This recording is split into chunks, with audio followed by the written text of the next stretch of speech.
You are listening to Archery Maniacs Gear Reviews.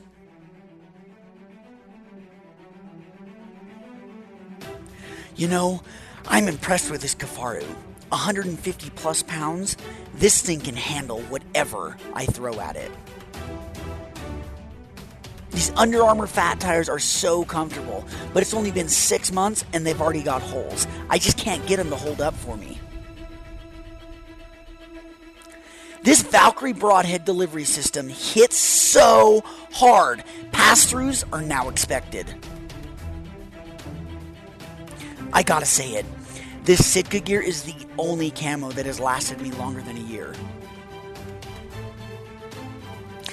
And once again, this damn binocular harness has rotated around, putting all the pressure on the base of my neck. This S4 gear lockdown sucks. Just like that, it was broke and I was pissed. I'm not here to tear any companies down, but to simply tell the truth, because my life and my hunt depend on my gear to perform. So with that, enjoy your no-holds-barred, non-scripted, no bullshit gear review. Now, let's get into the show!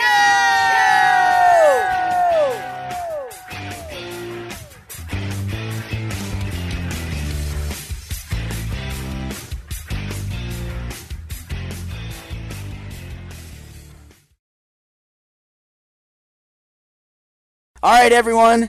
Zach Harold here. We are reviewing the Carson Digiscoping.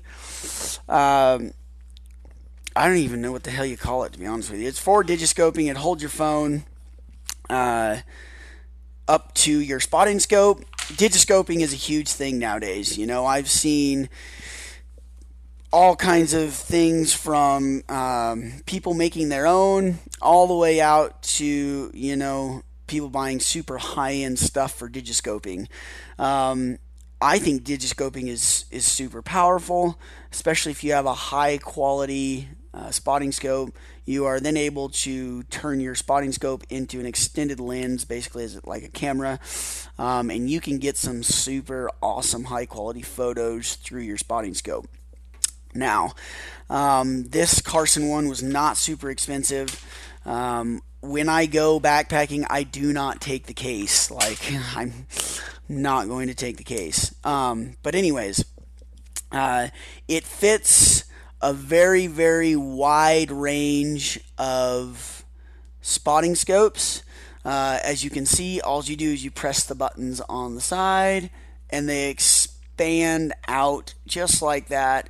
And it fits over whatever, you know, your spotting scope you have.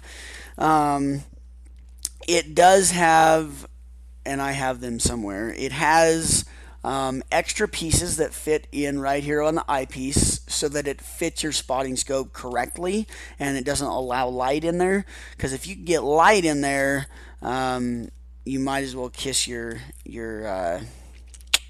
digiscoping days goodbye, because your picture will look like garbage.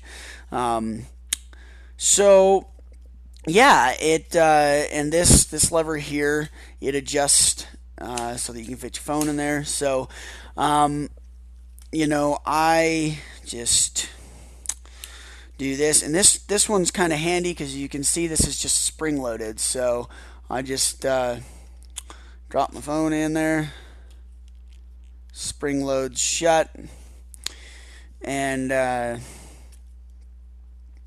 you just keep adjusting it. If I don't break it first, piece of shit. Okay, we got something to happen. Okay, so you just keep adjusting it, moving it around, and all that jazz until your camera is lined up looking through the digiscope hole, just like that. Now, I have noticed that sometimes I have to take my phone case off, which is a total pain in the ass. It is something that that they should have thought of and given it a little bit little bit more extension or something, because I am telling you right now, taking off your phone case every single time you want to use your Digiscope pisses you off. So that's a big thing that I do not like about this Carson phone Digiscope holder. I really do like the fact that this is just spring loaded, because then it allows you to just sandwich your phone in there. This is, you just obviously move it back and forth. What I don't like is, for whatever reason, they decided to put little teeth right here. You can probably hear it. Yeah. And I can't for the life of me figure out why they would do that, because it makes it such a pain in the ass to slide that piece of shit back and forth. Like, I'm wrenching on that. Oh, there it goes. We got it to move somewhere. But anyways, I have no idea what the point of that was. I guess so it hopefully wouldn't slide when the phone is in there. This thing doesn't have enough pressure to make it slide though, so I don't know, because it's got a locker. Anyways, so that's something I don't like. I don't like the fact that I have to take my phone case off for it to fit, because that just pisses you off. I just want to take my phone out of my pocket and take a damn picture, right? But what I do like the ease of use as far as that goes, fitting it on your spotting scope. It seems to be very sturdy when I have it on my spotting scope.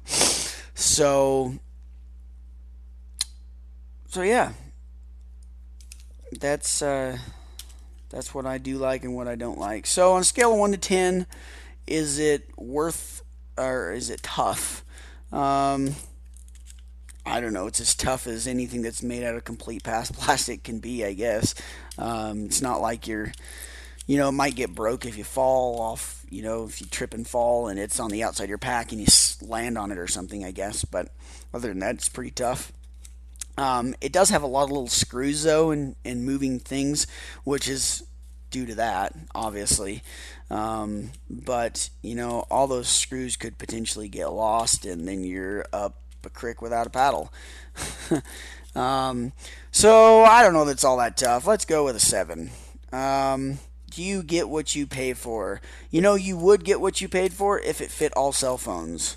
I'm not sure what they were thinking. But obviously today's cell phones are big. So I don't know. Because my phone's not even the biggest phone that they make, and there's no way in hell. Like, my wife's phone is a solid ½ inch bigger than this, and I can't even fit mine in there. So they should have really thought about that first. Would I recommend it to a friend? Probably not, to be honest with you. It's more of a hassle than it is a good tool. I prefer just holding my phone up to my scope and taking pictures.